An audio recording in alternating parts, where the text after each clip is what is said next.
मोरपंख और कलगी की आध्यात्मिकता। मोरपंख या मोरपंख हिंदू पौराणिक कथाओं में एक शुभ प्रतीक के रूप में माना जाता है, क्योंकि मोर के साथ उनका संबंध है।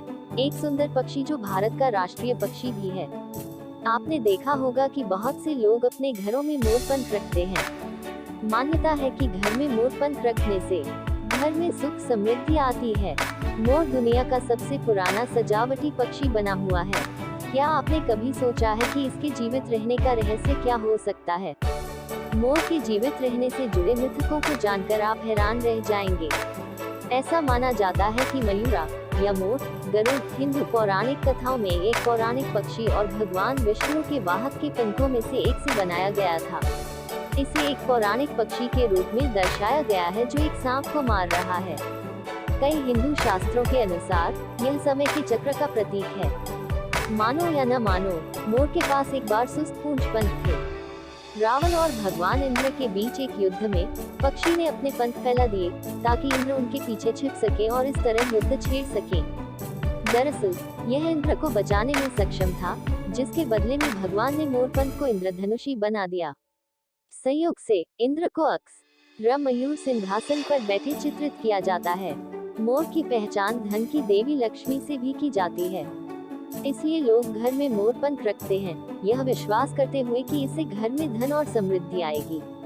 यह भी माना जाता है कि मोरपंख घर को मक्खियों और अन्य कीड़ों से मुक्त रखता है।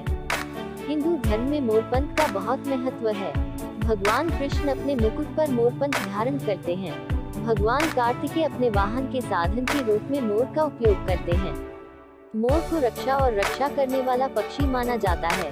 इस पक्षी को मानसिक स्वर के लिए एक सुरक्षा के रूप में भी महत्व दिया जाता है।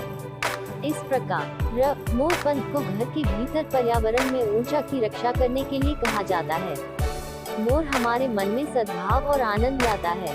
मोर पक्षी बहुत नाटकीय अभिव्यक्ति के साथ राजसी और गर्वित है। नर पक्षी प्रेमालाप के दौरान मादा की खातिर नृत्य करता है, जो हमें जीवन में उत्सव की याद दिलाता है। हिंदू धर्म में जब भगवान इंद्र खुद को एक जानवर में बदलते हैं, तो वह मोर बन जाते हैं। भारत में माना जाता है कि मोर के पंखों में हजारों आँखें होती हैं। जावा में मोर को शैतान के साथ जोड़ा जाता है। मोसुल, उत्तरी इराक में यजीदियों के एक संप्रदाय का मानना है कि शैतान दुष्ट नहीं है और उसे मयूर देवदूत के नाम से पुकारते हैं। मिथक यह है कि मोर में फरिश्तों के पंख, शैतान की आवाज और चोर की चाल होती है। लेकिन हिंदुओं का मानना है कि यह न केवल कार्तिकेय का पर्वत है, बल्कि ज्ञान और विद्या की देवी सरस्वती का भी है। यह लक्ष्मी और ब्रह्मा का वाहन भी है। प्रेम के देवता काम द्वारा आरोहित होने पर यह इच्छा का प्रतिनिधित्व करता है। हिंदू गुरु अपने उपदेशों के दौरान मोरपंखों का उपयोग करने के शौकीन होते हैं, ताकि वे अपने अनुयायियों को अपनी आभा प्रदान कर सके। सबसे आम प्रतीकों में से एक मोर और बारिश के बीच है। ऐसा कहा जाता है कि मोर बरसने से पहले नाचकर बारिश की भविष्यवाणी करने में सक्षम होता है, और यह भी मोर सामान्य से अधिक रोता है, तो यह परिवार में किसी की मृत्यु की भविष्यवाणी करता है। मोरपंख को घर के अग्निकोण में रखना वास्तु दोष को दूर करने में सहायक होता है। इसके अलावा उत्तर पूर्व दिशा में मोरपंख के साथ भगवान कृष्ण की तस्वीर घर को शांति प्रदान करती है। इसे सीलिंग फैन में लगाने से आपके बच्चे के स्वभाव में सकारात्मक बदलाव आ सकता है। किसी भी ग्रह के अशुभ प्रभाव से मुक्ति पाने के लिए हाथ में मोरपंख रखते हुए उस ग्रह के मंत्र का जाप कर सकते हैं। दरवाजे पर भगवान गणेश की मूर्ति के साथ 3 मोरपंख घर में सकारात्मकता लाने में मदद करते हैं।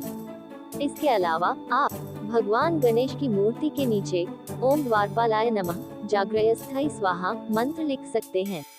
इसे ताबीज में रखकर बच्चे को पहनाने से अवश्य ही नजर दोष दूर होता है। यह आमतौर पर तब किया जाता है जब बच्चा अचानक दूध पीना या खाना खाना बंद कर देता है, या लगातार रोना शुरू कर देता है। श्री कृष्ण की मूर्ति के मुकुट से लिया हुआ मोरपंख अपनी तिजोरी में रखने से घर में धन का आगमन होता है। यह पैसे की बर्बादी को रोकने में भी मदद करता है और वित्तीय लाभ प्रदान करने में मदद करता है। मोरपंख रखने की सही दिशा। भगवान कृष्ण के साथ साथ मोरपंख कई सारे भगवान को काफी प्रिय है। माना जाता है कि मोरपंख में सभी देवी देवताओं और नवग्रहों का वास होता है। मोरपंख को घर में रखने का मतलब है कि आपने भगवान को घर में रखा हुआ है। मोरपंख को घर में रखना काफी शुभ माना जाता है। ऐसा करने से घर पर आने वाली सभी परेशानियां टल जाती हैं, साथ ही सुख शांति भी बनी रहती है। वास्तु शास्त्र के अनुसार मोरपंख को हमेशा घर की दक्षिण पूर्व दिशा में रखना चाहिए। इससे घर का वातावरण भी अच्छा बना रहता है। यदि कई कोशिशों के बाद भी आपके हाथ में पैसा नहीं टिकता है तो आपको मोरपंख के नियमों का पालन करने की काफी जरूरत है। मोरपंख को अपने पूजा स्थल पर रखने से आपको इसका विशेष लाभ मिलेगा। पूजा या मंदिर में रखा मोरपंख घर में बरकत लाता है, साथ ही घर परिवार में खुशहाली बनी रहती है। वास्तु शास्त्र के अनुसार यदि आपके घर में किसी वास्तु दोष के कारण आपके घर के मुख्य द्वार से नेगेटिव एनर्जी नकारात्मक ऊर्जा के प्रवेश की संभावना हो तो घर के मुख्य द्वार पर 3 मोरपंख लगाकर ओम द्वारपालाय नमः जाग्रय स्थापय स्वाहा मंत्र लिखे और नीचे गणेश जी की मूर्ति लगानी चाहिए। वास्तु शास्त्र के अनुसार ऐसा करने से नकारात्मक ऊर्जा नेगेटिव एनर्जी घर में प्रवेश नहीं करती, जिससे घर में सुख शांति व खुशहाली बनी रहती है। इसके साथ ही यह भी मान्यता है कि मोरपंख किसी भी स्थान को बुरी शक्तियों और प्रतिकूल चीजों के प्रभाव से बचाकर रखता है। घर में यदि भगवान कृष्ण लॉर्ड कृष्णा की प्रिय बांसुरी के साथ मोर के पंख को रखा जाए तो इससे भी घर का वास्तु दोष दूर होता है।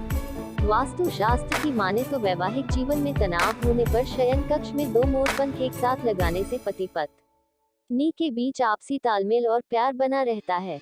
वास्तु शास्त्र के अनुसार मोरपंख को घर की दक्षिण दिशा में स्थित तिजोरी में खड़ा करके रखने से घर में कभी भी धन की कमी नहीं होती है।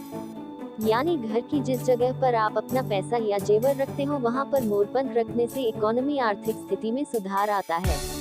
वहीं यह भी मान्यता है कि यदि आप आर्थिक लाभ चाहते हैं तो किसी मंदिर में जाकर मोरपंख को राधा कृष्ण के मुकुट में लगाएं और 40 दिन बाद इसे अपने लॉकर या तिजोरी में रख दें। यदि आपका बच्चा बहुत रोता है, चिढ़ता है या जिद्दी है तो छत के पंखों पर मोरपंख पर लगाने से जिद कम हो जाती है। आग्नेय कोण में मोरपंख लगाने से घर के वास्तु दोष को ठीक किया जा सकता है। इसके अलावा ईशान कोण में कृष्ण भगवान की फोटो के साथ मोरपंख लगाएं।